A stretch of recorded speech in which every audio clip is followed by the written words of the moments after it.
ഹറാമായ കച്ചവടം ചെയ്യലിൻ. ഹറാമായ കച്ചവടം ഒരുപാടുണ്ട്. പക്ഷെ നമ്മുടെ നാടുകളിൽ ഇന്ന് ആവശ്യമുള്ള ഒരു വിഷയം LIC, ലൈഫ് ഇൻഷുറൻസ് ഹറാമാണ് മുഅ്മിനെ. ഒരു സംശയമില്ല, ഒരു ഫത്വ ആരോട് ചോദിക്കാനും പോകേണ്ട ആവശ്യമില്ല. അത് ഗ്യാരണ്ടിയാണ്. ലൈഫ് ഇൻഷുറൻസ് ഹറാമാണ്. ഏതെങ്കിലും ഒരു ഗവൺമെന്റ് നിങ്ങൾക്ക് മേൽ അടിച്ചേൽപ്പിച്ചു, നിങ്ങളത് ചെയ്തേ പറ്റൂ എന്ന് പറഞ്ഞാലല്ലാതെ അത് ഹലാലല്ല. വാഹനത്തിന് ഇൻഷൂർ ഹറാമ് തന്നെയാണ്. പക്ഷേ അത് ഇൻഷൂർ ചെയ്തില്ലെങ്കിൽ, റോട്ടിൽ ഓടിക്കാൻ പറ്റില്ലെങ്കിൽ അവിടെ നിങ്ങൾക്ക് റുഖ്സയുണ്ട്, ഇളവുണ്ട്. നിങ്ങൾ അടച്ച പൈസ തിരിച്ചു വാങ്ങിച്ചു, അത് നിങ്ങൾക്ക് ഹലാലാണ്.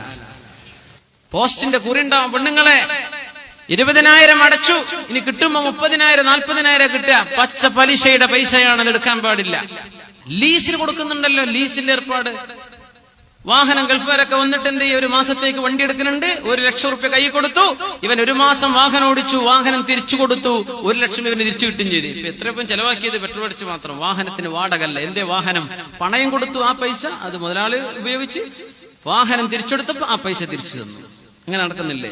വീട് പണയത്തിന് വാങ്ങിച്ചു താമസിക്കാൻ വേണ്ടിയിട്ട്. വീടിന്റെ വാടക എത്രയാ? ഒരു കൊല്ലത്തേക്ക് 50,000 കൂടെ കൊടുത്തു വീടിന്റെ ഉടമസ്ഥന്. 1 കൊല്ലം താമസിച്ച് തിരിച്ചു പോരുമ്പോ ഉടമസ്ഥന് 50,000 കൊണ്ടുപോയി. കുല്ലു ഖർളിൻ ജലബ മൻഫഅതൻ ഫഹുവ റിബൻ.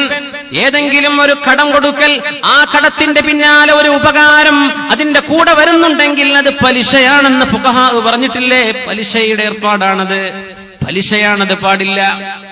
കുല്ലു ഖർളിൻ ജലബ മൻഫഅതൻ ഫഹുവ റിബൻ, അത് പലിശയാണ്. ഏർപ്പാടൊക്കെ ഉണ്ടെങ്കിൽ നിർത്തിക്കോളിൻ.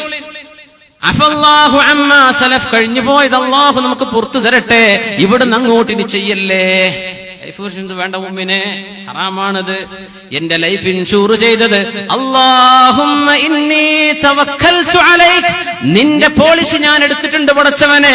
ബിസ്മില്ലാഹി തവക്കൽതു അലല്ലാഹ് വലാ ഹൗല വലാ ഖുവത ഇല്ലാ ബില്ലാഹ്.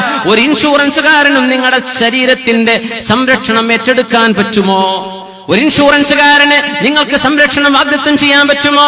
ഇവന്റെ കമ്പനിയും ഈ ഏജന്റിന്റെയും ശരീരമടക്കം ഏതൊരു രാജാതിരാജന്റെ കയ്യിലാണോ, ആ രാജാതിരാജനിൽ തവക്കുൽ ചെയ്യുന്ന മുസ്ലിമിന് പിന്നെ എന്തിന് വേണം ഇൻഷുറൻസ് മുഅ്മിനെ?